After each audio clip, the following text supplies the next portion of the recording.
ہمارے نجات دہندہ خداوند یسوع مسیح کے مبارک اور خوبصورت ترین نام میں آج پھر آپ تمام مومنین کی خدمت میں ہم اگرچہ فزیکلی دور و نزدیک ہیں تو بھی آپ جو ہماری اسکائپ آئی ڈی پر ہیں یا ہمارے ساتھ لائیو اس فیس بک کے پروگرام میں بھی شامل ہیں یا بعد میں آپ اس بائبل سٹڈی کو واٹس ایپ گروپس میں شامل ہو کر سیکھیں گے، آپ سبوں کی خدمت میں آج شب آداب بجا لاتا ہوں اور اس خداوند کا شکر ادا کرتا ہوں جس کی پاک اور مقدس مرضی میرے اور آپ کے جیون میں آج پھر ہو پائی کہ ہم مل کر اپنے خداوند کو مبارک کہیں اور اس کے منہ کی باتوں کو جو ملہم کلام ہے میں اور آپ مل کر سیکھ سکیں اور جانیں کہ خداوند آج مجھ سے اور آپ سے کیا کہتا ہے۔ اس قلیل سے وقت میں عہد عتیق میں سے تواریخ کی دوسری کتاب پر تھوڑی دیر کے لیے بات کروں گا۔ تواریخ کی دوسری کتاب اور اس کے 11 باب کی 5 آیت سے لے کر 12 آیت تک ان آیات کو آپ کی خدمت میں تلاوت بھی کیے دیتا ہوں تاکہ ہم سمجھ پائیں کہ ان آیات میں میرے لیے اور آپ کے لیے کیا ہے، اور پھر ہم بہتر اور احسن طریقہ سے ان آیات کی توضیح اور تشریح بھی کرنے والے ہو سکیں۔ کتاب مقدس میں لکھا ہے، اور رہبام یروشلیم میں رہنے لگا اور اس نے یہودا میں حفاظت کے لیے شہر بنائے۔ چنانچہ اس نے بیت الحم اور ایتام اور تکو اور بیت سور اور شوکو اور عدلام اور جات اور مریسا اور زیف اور ادوریم اور لکیس اور عزیکا اور سورا اور ایالون اور حبرون کو جو یہودا اور بنیامین میں ہیں بنا کر قلعہ بند کر دیا،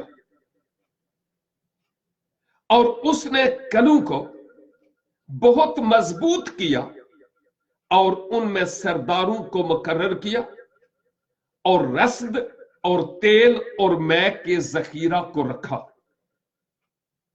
اور ایک ایک شہر میں ڈھالے اور بھالے رکھوا کر ان کو نہایت ہی مضبوط کر دیا، اور یہودا اور بنیامین اسی کے رہے۔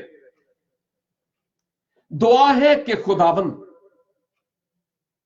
ان تلاوت شدہ آیات کے وسیلہ سے آج مجھ سے اور آپ سے ہم کلام ہونے والا ہو، آمین۔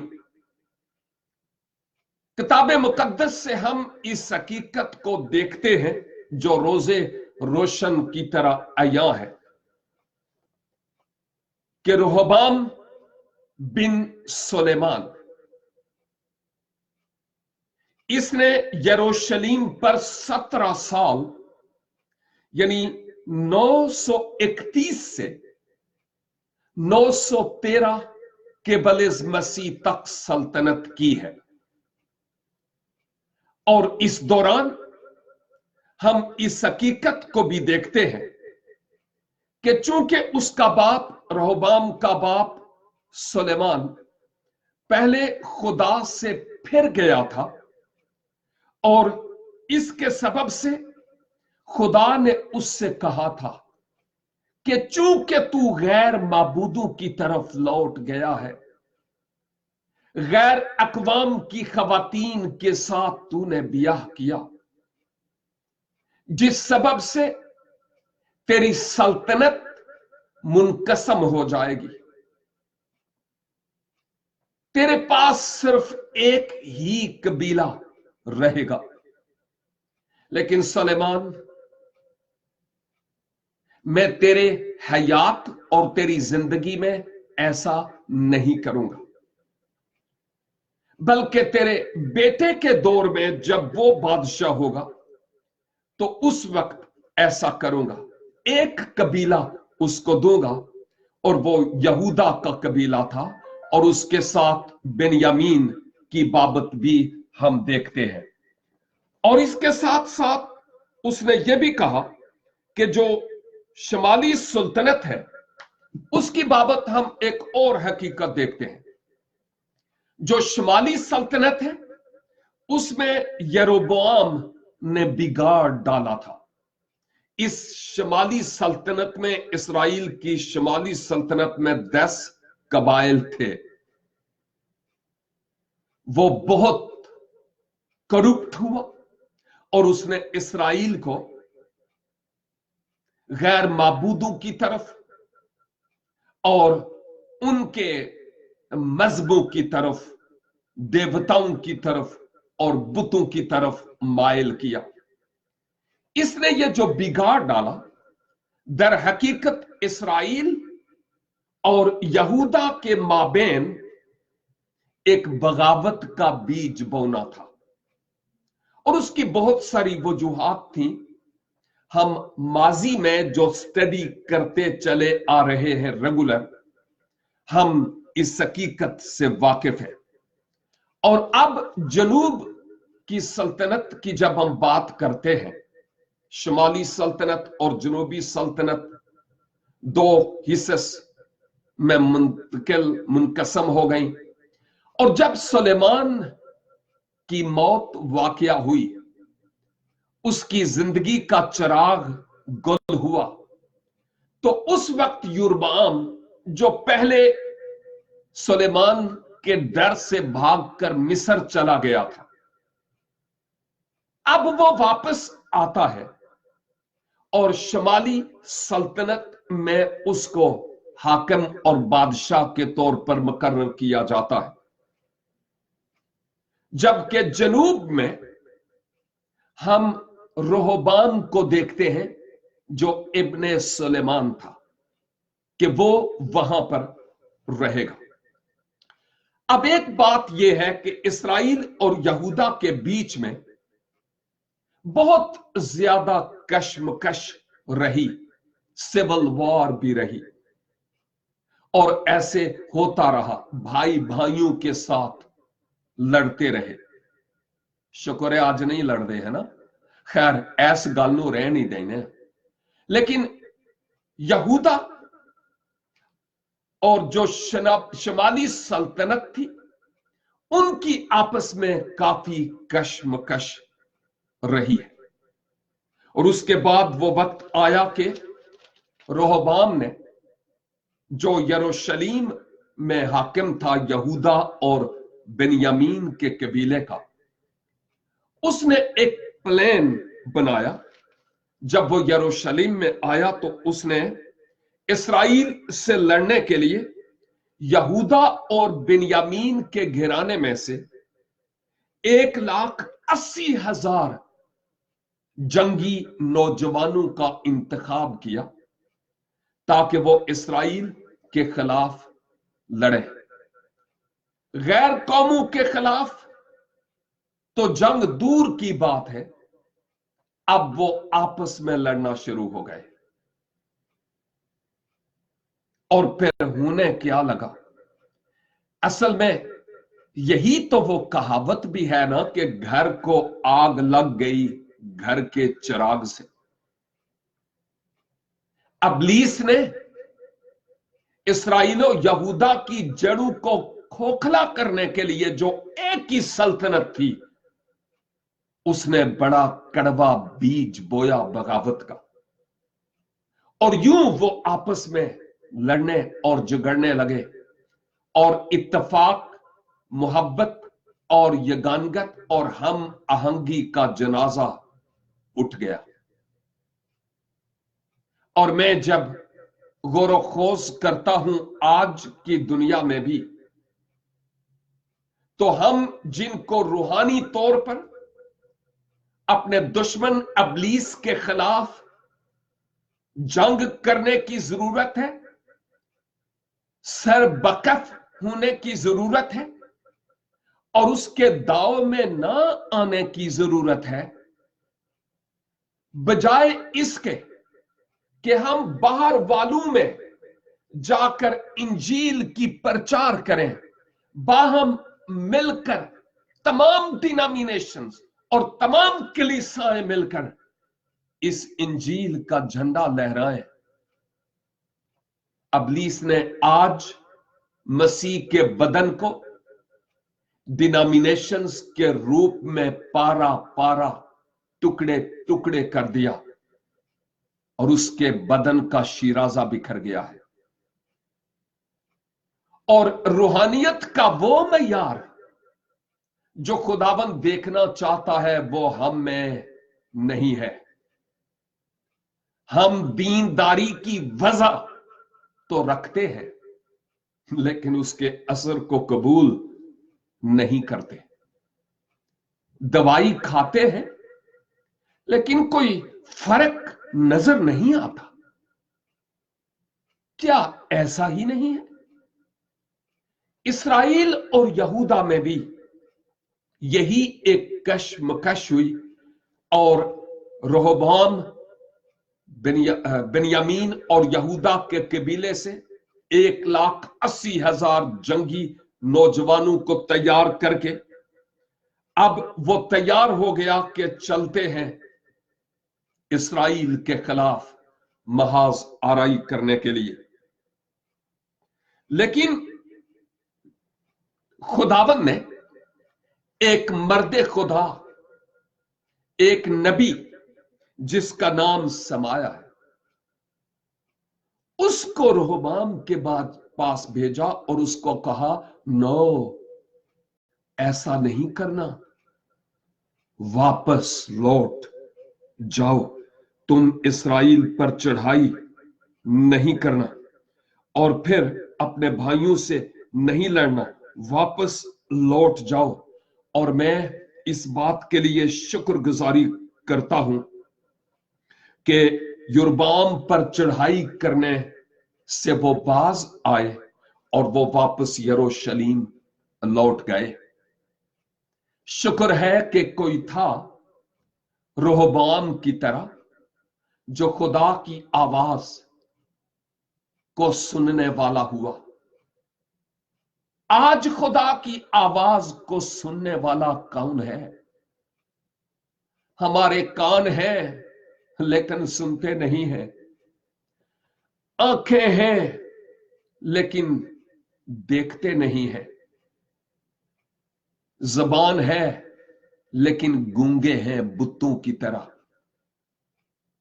ऐसा ही नहीं? कहते हैं खुदाबंद मैं अपने कान तेरी तरफ लगाता हूं, लेकिन वो कान लग लग कर जो कुछ हम सुनते चले आए उसका असर मेरी और आपकी जिंदगी में कितना हुआ है? यही तो वो बात है जो कलाम खुदा में मैं और आप सीखते हैं। और फिर उसके बाद क्या हुआ? जब हम 5वीं आयत से तिलावत करते हैं तो रोहबाम ने यहूदा और बेन्यामीन के कबीलों और यहूदा और यरूशलेम के तहफ्फुज के लिए उसने इर्द गिर्द हुदूद पर शहर बनाए। और हमें यहां पर नजर आता है कि उसने कौन कौन से शहर बनाए। तकरीबन 15 शहरों का जिक्र यहां पर है। अभी गिनना शुरू नहीं हो जाइएगा, खुदा के लिए आप बाद में गिन लीजिएगा। लेकिन 15 शहर उसने तामीर किए जनूब मगरब की तरफ। और फिर ना सिर्फ ये बल्कि फिर उन शहरों के लिए उसने कहा कि शहर बनाकर उसने उनको कला बंद कर दिया। इसका मतलब यह हुआ कि उन शहरों के बाहर एक बहुत बड़ी फसील, बड़ी और चौड़ी और ऊंची, उसने एक बड़ी फसील और एक दीवार भी बना डाली। और फिर ना सिर्फ ये कि उन कलों को बहुत मजबूत किया, उन शहरों को उन कलों के जरिए मजबूत किया, बल्कि वहां सरदारों को भी मुकर्रर किया, लीडर्स, हेड, और तेल और मैं का जखीरा भी, यानी जरूरियात जिंदगी भी वहां पर उसने रखी है। और फिर हर एक शहर में उसने ढाले और भाले भी रखे और निहायत मजबूत किया। और यहूदा और बिन्यामीन इसी तरह वहां ही रहे। ये मुख्तसर सा मैंने अपने लफ्जों में एक सर्वे सा 5वीं आयत से लेकर 12वीं आयत तक आपकी खिदमत में बयान किया। देखिए, रोहबाम की जिंदगी में बाद में फलाह आया है, लेकिन यहां हम उसकी जिंदगी में एक और खूबसूरती देखते हैं कि उसने यहूदा और यरूशलेम, यहूदा और बिन्यामीन के तहफ्फुज के लिए शहर बनाए और उन शहरों के चौगिर्द कले बनाए ताकि कोई इन शहरों को जरर ना पहुंचा सके, नुकसान ना पहुंचा सके। और फुली उसने तहफ्फुज मुहैया किया, खुराक भी वहां पर दी और सरदार भी मुकर्रर किए, और उसने वहां तहफ्फुज के लिए हथियार भी रखे। अगली आयात में बहुत कुछ है जिन पर हम आज बात नहीं करेंगे, लेकिन देखिए, रोहबाम जानता था कि गैर कौमें भी हमारी मुखालफत में हैं और अपने भी बेगाने हो गए हैं, और अबलीस तो हाथ धोकर हमारे पीछे पड़ा हुआ है। क्यों ना हम यहूदा और बिन्यामीन के कबाइल और यरूशलेम और इसके गिरदोनवा की सरजमीन के तहफ्फुज के लिए कुछ करें। क्यों ना हम इसके तहफ्फुज के लिए शहर बनाए चारों तरफ, और फिर उनके बाहर कला नवा दीवारें भी बनाए ताकि हमारा तहफ्फुज हो सके। वो जानता था कि हमारे लिए प्रॉब्लम्स हो सकती है। जब मैं इन आयात पर आज सुबह तफसीर व तशरीह में स्टडी कर रहा था, तो उस वक्त मुझे नोट्स बनाने की जरूरत नहीं पड़ी, क्योंकि खुदावन ने इन आयात के जरिया और तफासीर के जरिया इल्मी तौर पर बातें तो दी जो मैंने थोड़ी सी आपके साथ शेयर की, लेकिन पाक रूह ने उस वक्त यह भी रहनुमाई की कि आज जब हम कलीसिया की हालत जार देखते हैं, मसीही कौम की हालत जार देखते हैं, तो वो जहां कहीं भी है, एक तो हमारे नादीदनी दुश्मन अबलीस की हिट लिस्ट में है। सबसे पहले लीडर्स, चर्च लीडर्स, और उसके बाद कलीसाई मोमिनीन, और फिर हमारी प्रॉपर्टीज, हमारे चर्चिस, हमारी इज्जतें, ये सब कुछ हिट लिस्ट में है। हमारे खानदान और हमारी फैमिली। और फिर इब्लीस भी दूसरों के कंधों पर बंदूक रख कर चलाता है। बहुत सारे लोगों का ये जो रिमोट कंट्रोल है वो उसने थामा हुआ है, और जैसे फिर वो चाहता है उनके बटन दबाता है और उसके कहने पर वो रक्स करते हैं। आप समझ रहे हैं कि मैं कौन से स्टेशन से बात कर रहा हूं। लेकिन इस दौरान हम जो अहले कलीसा है, रोहबाम की तरह मैंने और आपने क्या किया है? खुदावन ने मुझे और आपको अपने लहू से मोल ले लिया है। हम ये कहते हैं हम नजात याफ्ता हैं। बहुत अच्छी और खूबसूरत बात है, लेकिन दूसरी तरफ हमने अपनी कलीसिया की, यानी मसीही कलीसिया की बात करता हूं। कलीसिया किसी मिशन और किसी डिनोमिनेशन की नहीं है, वो उसकी है जिसने अपने लहू से उसको मोल लिया है। ना किसी पादरी की, ना किसी डिनोमिनेशन की, उसकी है जिसने अपने खून से उसको मोल लिया है। लेकिन आज खुदा का रूह हमसे, मुझसे और आपसे यह कह रहा है कि कलीसा वालों, मैंने तो तुम्हें खरीद लिया है।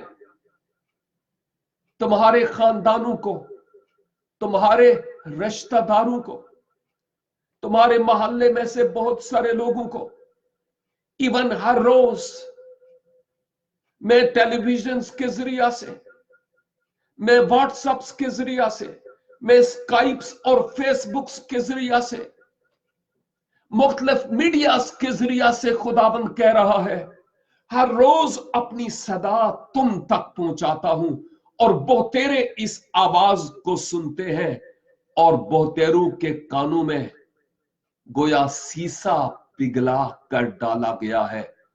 सुन सुन के सुन हो गए और उनके जीवन पर कोई असर नहीं होता। हम जो लीडर्स अपने आप को कहते हैं, माजरत के साथ कहूंगा, हमने अपनी लोकल जमात को कायम रखने की हर मुमकिन तरीका से कोशिश की और अपनी कुर्सी का तहफ़्फ़ुज़ किया। जिधर कहीं गए, सोच में हमारी कुर्सी रस्सियों के साथ हमारे साथ बंधी रही कि कोई और ले ना जाए। यसु का नाम और अपने टाइटल को कैश करते रहे और कर भी रहे हैं। कल भी कोई अजीज कह रहा था, मुझे कहने दीजिए, कि यहूदा ने तो एक ही दफा खुदाबंद यसु मसीह को बेचा था, लेकिन आज खुदाबंद मुझसे और आपसे कह रहा है कि तुम मुझे कितनी बार बेच चुके हो। कितनी बार?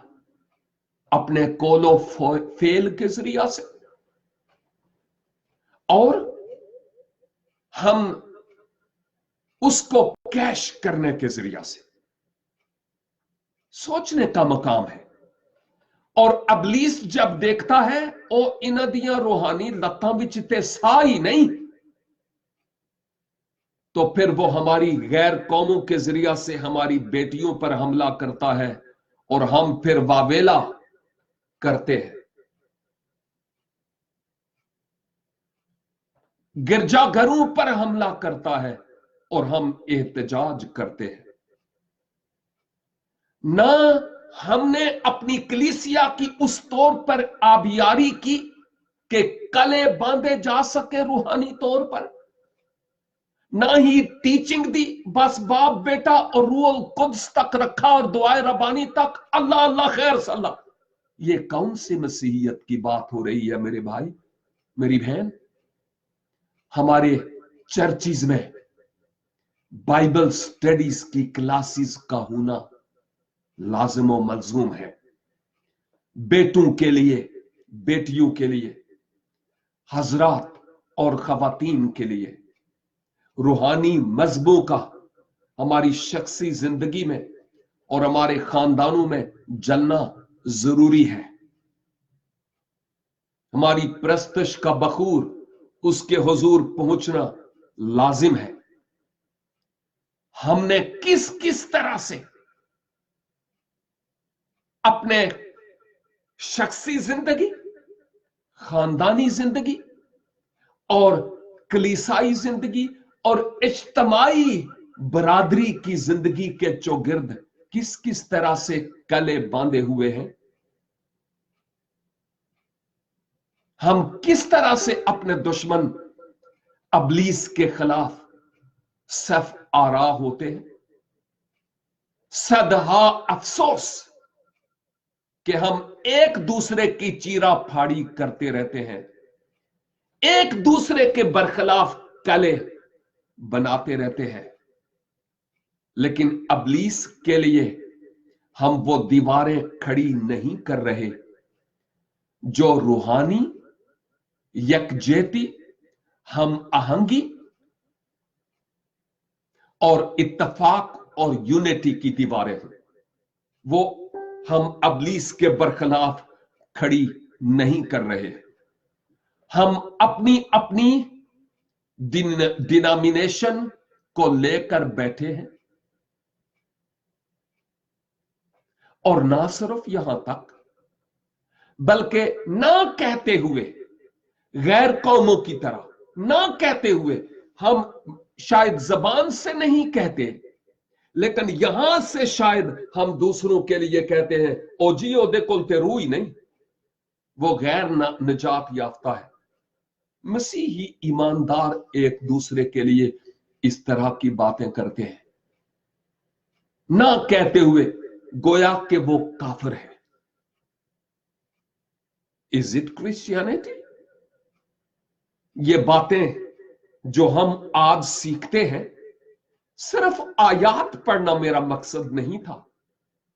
सबसे पहले तो ये बातें मेरे लिए है। मैं आप और तुम का लफ्ज कभी इस्तेमाल नहीं करता। मैं सीगा जमा हम का लफ्ज इस्तेमाल करता हूं क्योंकि मैं भी इसमें शामिल हूं और खुदा का रूह मुझसे और आपसे कलाम कर रहा है और वो कहता है कि यूनिटी, इत्तेफाक, मोहब्बत और हम आहंगी की मसीह की कलीसा, मसीह के बदन के चौगिर्द, खानदानों के चौगिर्द, इंडिविजुअल जिंदगी के चौगिर्द, नौजवान बेटों और बेटियों के चौगिर्द, नई पुश्त के चौगिर्द, पाक रूह की आग, बाइबल स्टडी, दुआ और हमदो स्ताइश के ऐसे कले बना दें कि इब्लीस की क्या मजाल कि किसी भी शख्स के वसीला से वो हम पर एटम बम फेंक सके। लाजिम है कि हम अपने आप को फुली खुदाबंद के सुपुर्द करें और उससे कहें खुदाबंद तू मुझे माफ कर, बहुत देर हो गई हमें इस तरह की लापरवाही और गफलत से काम लेते हुए। लेकिन अगर आज भी हम सही लाइन पर आ जाएं तो ज्यादा देर नहीं हुई। खुदावन मेरी और आपकी राह देखता है कि लौट आ, मुझे मेरे हरे पत्तों की जरूरत नहीं है ए शजरे इंजीर, फल दिखा फल। और वो कहां है? सोचने का मकाम है मेरे अजीजों। ये जो बातें आज मैंने आपसे शेयर की हैं, यकीनन ये मेरे लिए बरकत का सबब और आपके लिए भी बरकत का सबब है। हम अपने आप को जांचें और पहचानें कि रूहानी एतबार से हम कहां हैं। वो हमारी जिंदगी में इनकलाब लाना चाहता है। और मैं ये भी बताता चलूं, कई दफा पहले भी कह चुका हूं कि एक सिस्टर की एक किताब का मुझे तर्जमा करने का इत्तेफाक हुआ बहुत साल पहले, और उस सिस्टर ने उस किताब में यह कहा था कि तौबा या रिपेंटेंस की जो जरूरत है वो सिर्फ गुनाहगार लोगों को ही जरूरत नहीं है। तौबा की सिर्फ गुनाहगार लोगों को ही जरूरत नहीं, हर ईमानदार शख्स को भी हर रोज तौबा करते रहने की जरूरत है, अपना कर्ज चुकाने की जरूरत है। और मेरे अजीज भाइयों और बहनों, जहां कहीं हम हैं, खुदावंद के हुजूर पुकार उठे और कहें, खुदावंद तू मेरे सुस्त हाथों और ढीले घुटनों को मजबूत कर। फजल बख्श के मैं अपनी शख्सी जिंदगी, अपने घराने और कलीसा के चौगिर्द कले बांध सकूं, नौजवान बेटियों और बेटों के चौगिर्द बांध सकूं, ताकि कोई अबलीस का जलता हुआ तीर उनके खिलाफ कारगर ना हो, कोई गैर कौम का शख्स उनकी तरफ मुड़कर देखने वाला ना हो। हम उस तौर पर उनको इक्विप, इस तौर पर उनको ट्रेंड अप, इस तौर पर उनको तैयार करें ताकि तारीख मुआशरे में वो नमक और नूर का किरदार अदा कर सकें और मसीह के खून से लिखे हुए वो जिंदा खत हूं जो पढ़े जाएं और लोग उनकी जिंदगी से मसीहा की पहचान हासिल कर सके। खुदाबंद मुझे और आपको आज इस पाक कलाम की इन खूबसूरत, गहरी और अमीक बातों के वसीला से बरकत बख्शे। आपकी तवज्जो और गौर से सुनने के लिए बहुत बहुत शुक्रिया। And God bless you.